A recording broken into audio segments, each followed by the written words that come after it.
ఈరోజు ఆయన కష్టకాలంలో మన కోసం వచ్చిండు. మనం కష్టంలో, పార్టీ కష్టంలో ఉంటే పెద్ద పెద్ద నాయకులు కేశవరావు గారు, కడియం శ్రీహరి గారు ఇవాళ జారుకుంటున్న సమయంలో ఇవాళ ధీరోదాత్తంగా నిలబడి నేనున్నా అంటూ ముందుకొచ్చిన నాయకుడిని కడుపులో పెట్టుకొని చూసుకోవాల్సిన బాధ్యత ఆయన కోసం మనమే నిలబడ్డాం. నేనే క్యాండిడేట్ అన్నంత గట్టిగా కొట్లాడవలసిన బాధ్యత మన మీద ఉన్నది. నిలబడ్డది చేవెళ్లలో కాసాని జ్ఞానేశ్వర్ గారు కాదు, నిలబడ్డది కేసీఆర్. ఇవాళ అక్కడ నిలబడ్డది కేసీఆర్ అనుకొని కొట్లాడదాం. అక్కడ నిలబడ్డది మన నాయకుడు, అక్కడనే ఉన్నాడు, ఆయన కోసం ఓటేస్తున్నామనే ఒక కమిట్మెంట్ తోని కసితో పనిచేద్దాం తప్ప ఇవాళ రకరకాల ఆలోచనలు చేయవలసిన అవసరం లేదు. ఇంకొక మాట కూడా నేను మీకు విజ్ఞప్తి చేస్తా ఉన్నా. నాయకులు పోయే వాళ్ళకి చాలా మాట్లాడతారు. ఇప్పుడు మీకు తెలుసు, పోయేటప్పుడు 2 రాళ్ళు వేసి 15 అన్ని అనుభవించి పోయేటప్పుడు మాత్రం 2 రాళ్ళు వేసి పోతారు. చాలా విచిత్రం అనిపిస్తుంది కొంతమంది మాటలు వింటా ఉంటే. కానీ ఇక నేను వాళ్ళు పెద్దవాళ్ళు, వాళ్ళని నేను ఎక్కువ ఏమి అనను. వాళ్ళ విజ్ఞతగా వదిలేద్దాం, కాలం అన్నిటికీ సమాధానం చెప్తుంది. కానీ ఇవాళ యూట్యూబ్ లో మురిగేటోళ్ళు, ఇవాళ మీ చేవెళ్లలో చిన్నాడు రేవంత్ రెడ్డి గారు కూడా చాలా మాట్లాడింది. దమ్ముంటే ఒక్క సీటన్న గెలుచుకొని చూపెట్టండి అని సవాల్ విసిరిండు రేవంత్ రెడ్డి. నేను అదే రోజు చెప్పిన రేవంత్ రెడ్డి గారికి, అదే రోజు సాయంత్రం చెప్పిన, అయ్యా రేవంత్ రెడ్డి గారు 17 సీట్లున్నాయి తెలంగాణలో, 17 సీట్లున్నాయి.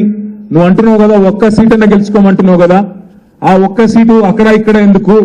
నీ సిట్టింగ్ సీట్ ఉంది కదా మల్కాజ్గిరి, నువ్వు కొడంగల్ ఎమ్మెల్యే పదవికి రాజీనామా చేసిరా, నేను సిరిసిల్ల ఎమ్మెల్యే పదవికి రాజీనామా చేస్తా, ఇద్దరం మల్కాజ్గిరిలో కొట్లాడదాం, ఎవడు గెలుస్తాడో చూద్దాం, ఏ పార్టీ గెలుస్తాడో చూద్దాం, అక్కడనే చూసుకుందామని అడిగిన.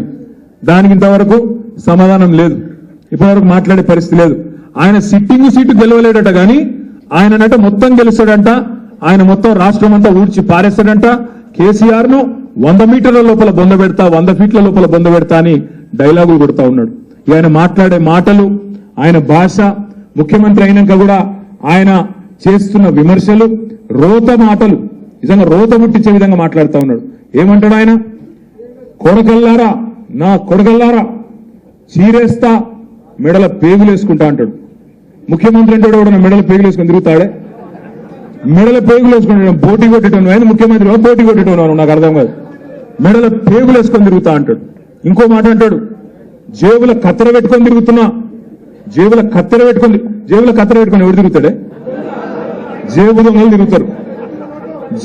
జేబుల కత్తెర పెట్టుకొని తిరుగుతున్నా, జాగ్రత్తగా ఉండండి అంటాడు. మానవ బాంబులు అవుతామంటాడు. ఇంకా గమ్మత్ ఏంటంటే ఇంకా ప్రతిపక్షంలో ఉన్నట్టే మాట్లాడుతున్నాడు ఆయన, ముఖ్యమంత్రి లెక్క మాట్లాడతలేడు. ఆయనకే విశ్వాసం కుదురుతలేదు ముఖ్యమంత్రి అని. మనం నమ్ముడు కాదు, ఇంతకుముందు మా అనిల్ జాదవ్ చెప్పింది, తమ్ముడు బోత్ ఎమ్మెల్యే, ప్రజలంటున్న ఎవడు ముఖ్యమంత్రి అని. ఆయన కూడా నమ్మకం ఉన్నట్లేదు రేవంత్ రెడ్డి గారికి. మానవ బాంబులు అయిపోతాం అని మాట్లాడుతున్నాడు. ఇంకా దారుణంగా ఏంటంటే, ఒక ముఖ్యమంత్రి సెక్రటేరియట్కి వచ్చి ఇక్కడ లంకె బిందెలు ఉంటాయనుకుని వచ్చినాం, ఖాళీ కుండలున్నాయి అని అవుతున్నాడు ఎకిలిగా. లంకె బిందెల కోసం గడ్డపారలు పట్టుకొని, తటపారలు పట్టుకొని, నెత్తి మీద బట్టలు కప్పుకొని అర్ధరాత్రి ఎవడు తిరుగుతాడన్నా? దొంగలు తిరుగుతారు. మరి ఈయన గతంలో ఏం చేస్తున్నాడో నాకు ఎరకలేదు, కానీ గిట్లున్నది ఈయన వ్యవహారం. ఇంకా దారుణం ఏంటంటే వెనకటికి నాగార్జునది ఒక సినిమా వచ్చినండే, ఆ సినిమాలో పాట ఉంటుంది, గ్రీకు వీరుడు అని. రేవంత్ రెడ్డి గారు, ఈయన ప్రభుత్వం ఎట్లున్నదంటే రోజొక్క లీక్ ఇవ్వాలి యూట్యూబ్ కు. ఇది జరిగిపోయింది, ఇది గొర్రెల స్కాము, బర్రెల స్కాము, ఫోన్ ట్యాపింగ్, మన్ను మశానం. లీకు వీరుడు ఆయన గ్రీకు వీరుడు అయితే నేను లీకు వీరుడు. రోజొక్క లీకు, ఇదో లీకు అదో లీకు, అదయిందంట, 10 లక్షల ఫోన్లు ట్యాప్ అయినాయంట, ఇదయిందంట, అదయిందంట. అయ్యా నువ్వే అధికారంలో ఉన్నావుగా స్వామి, దమ్ముంటే ఎవరి మీద చర్య తీసుకుంటావో తీసుకో, ఎవరిని లోపల వాడేస్తావో పాడై, ఏం విచారణ చేస్తావో చెయ్యి. కానీ నువ్వెందుకు చేస్తున్నావు ఇదంతా మాకు తెలుసు. ఎందుకు? ప్రజలు రైతు బంధు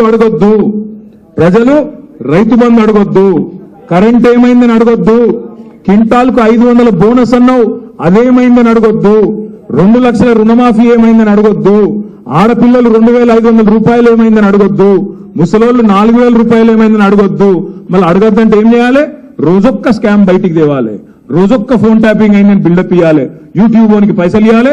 వాడు తెల్లారు లేస్తే కేసీఆర్ దిగిపోయినాక 4 నెలలకు కూడా వాడు తిడుతూనే ఉండాలి, మనం వింటూనే ఉండాలి.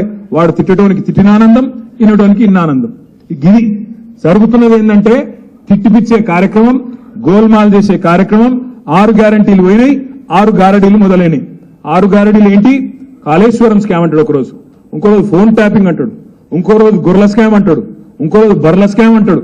ఇవన్నీ చెప్తాడు, కానీ ఏడవైందయా 2,500 రూపాయలు ఇస్తాను 1,67,00,000 మంది ఆడబిడ్డలకు 18 ఏళ్లు నిండిన ఆడబిడ్డలకు ఇస్తాను కదా, ఎక్కడ పోయింది ఆ స్కీము అంటే మేమే బెబ్బెబ్బే డైలాగులు పెడుతుంది కదా. డిసెంబర్ 9 నాడు వస్తున్నా, తెచ్చుకోని వాళ్ళు అర్జెంట్ గా ఉరుకుండ్రి, 2 లక్షలు తెచ్చుకోండి, బ్యాంకు కోండి, నేను సంతకం పెడతా అంటివి. డిసెంబర్ 9 వాయ్, జనవరి 9 వాయ్, ఫిబ్రవరి 9 వాయ్, మార్చి 9 వాయ్, ఏప్రిల్ 9 రానే పట్టే.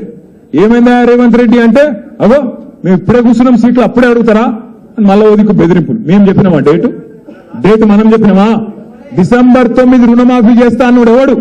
రేవంత్ రెడ్డి. మరి ఆ మాట అడిగితే కూడా మళ్ళీ ఉలికిపాటు ఎక్కువ. ఆయననే కదా అన్నాడు ఆడబిడ్డలను, ఇంట్లో కోడళ్ళుంటే 2,500, అత్తలుంటే 4,000, కేసీఆర్ ఒక ముసలోనికే ఇస్తుండు, నేను ముసలోనికి ముసలవ్వకి ఇద్దరికి ఇస్తా, ఇద్దరికి 4,000 ఇస్తానది ఎవడు? రేవంత్ రెడ్డి కాదా? సోనియమ్మ కడుతుంది బిల్లు, సోనియమ్మ కడుతుంది కరెంటు బిల్లు అన్నాడు, మీరు గటనే కట్టకుండా అన్నాడు. ఇవాళ ఏంది పరిస్థితి? ఇవాళ వాస్తవాలు ఏంటి? మంచినీళ్లకు దిక్కులేదు, సాగునీటికి దిక్కులేదు, కరెంటు చక్కగా రాదు, రైతు బంధు పడదు. ఆల్రెడీ ఎవరెవరైతే కాంగ్రెస్ కోట్లు వేసిండ్రో వికారాబాద్ల, తాండూరుల, చేవెళ్ల, పరిగిల తేలుగుట్టిన దొంగలు ఉన్నారు. ఇవాళ వాళ్ళకి అర్థమైతలేదు ఎందుకు వేస్తే మీ ఓటు, ఏం జరిగిందని బాధపడే పరిస్థితి వచ్చింది. రాష్ట్రంలో ఏ ఒక్క వర్గమైన సంతోషంగా ఉందా? రైతులు సంతోషంగా ఉన్నారా? ఆటో డ్రైవర్లు సంతోషంగా ఉన్నారా? తులం బంగారము 2,500 అని చెప్పి మోసపోయిన ఆడపిల్లలు సంతోషంగా ఉన్నారా? తాగునీరు లేక ఇబ్బంది పడుతున్న పిల్లలు సంతోషంగా ఉన్నారా? ఎవరు సంతోషంగా ఉన్నారు? ఎన్ని దొంగ మాటలు, ఎన్ని గలీజు కార్యక్రమాలు యూట్యూబ్ లో. అంటే కేసీఆర్ ఇచ్చిన ఉద్యోగాలు నేను ఇచ్చిన అని చెప్పుకుంటాడు. నాకు ఒక చిన్న డౌట్, మీరు దయచేసి పిల్లలను చర్చ పెట్టాలి. ఎల్బీ స్టేడియంలో మీటింగ్ పెట్టాలి, కేసీఆర్ ను తిట్టాలి, కాగితాలు ఇవ్వాలి, 30,000 ఉద్యోగాలు ఇచ్చినాను బిల్డప్ ఇవ్వాలి. అదే రేవంత్ రెడ్డి గారు చిన్న కామన్ సెన్స్ ముచ్చట నాకు తెలియక అడుగుతున్నా. ఇప్పుడు పిల్లలు పుట్టానంటే లగ్గం కావాలి, సంసారం చేయాలి, తర్వాత పిల్లలు పుడతారు కదా. మరి నువ్వు ఎప్పుడు వస్తాయి, ఎప్పుడు నోటిఫికేషన్ ఇస్తుంది, ఎప్పుడు ఉద్యోగాలు వచ్చాయి? నువ్వు వచ్చినాక ఇచ్చిన నోటిఫికేషన్లన్నీ ఇచ్చిన నోటిఫికేషన్లే లేవు, కానీ 30,000 ఉద్యోగాలు ఇచ్చినా అని చెప్తాడు. 30,000 ఉద్యోగాలు ఆడికెళ్ళి వచ్చినాయి. కేసీఆర్ గారు ఆనాడు ప్రభుత్వంలో 1,60,000 ఉద్యోగాలు నింపి ఇంకో 30,000 ఉద్యోగాలు ఆనాడు రకరకాల కోర్టు చిక్కుల్లో ఉంటే అవి ఇవాళ ఈ టైంకి అనుకోకుండా పరిష్కారం అయితే తంతే గారెల గుట్టలు పడ్డట్టు నువ్వు ముఖ్యమంత్రి అయి ఆ కాగితాలు ఇచ్చుకుంటా మందికి పుట్టిన బిడ్డలు మా బిడ్డలు అని చెప్పుకునే దౌర్భాగ్యపు పరిస్థితి ఇవాళ ఈ కాంగ్రెస్ ముఖ్యమంత్రిది అనే మాట నేను విజ్ఞప్తి చేస్తా ఉన్నా. పిల్లలు ఆలోచించాలా. దొంగ మాటలు. సంవత్సరంలో 2 లక్షల ఉద్యోగాలు ఇస్తాన్నాడు రేవంత్ రెడ్డి. మరి నేను ఇలా రేవంత్ రెడ్డి గారిని డిమాండ్ చేస్తున్నా, రేవంత్ రెడ్డి గారు నీకు చిత్తశుద్ధి ఉంటే 2 లక్షల ఉద్యోగాలు ఇప్పటికే 4 నెలలు అయిపోయింది, ఇంకెనిమిది నెలలు ఉంది. ఈ నోటిఫికేషన్లు ఎవడు ఆపుతున్నాడు నిన్ను? నోటిఫికేషన్లు 2 లక్షల ఉద్యోగాలు ఇస్తాను సంవత్సరంలో. దొంగ మాటలు చెప్పకు. కేసీఆర్ ఇచ్చిన 30,000 ఉద్యోగాలు వేరు, నువ్వు 2 లక్షల ఉద్యోగాలు ఇచ్చి నీ మాట నిలుపుకోవాలనే మాట కూడా వారిని నేను డిమాండ్ చేస్తా ఉన్నా.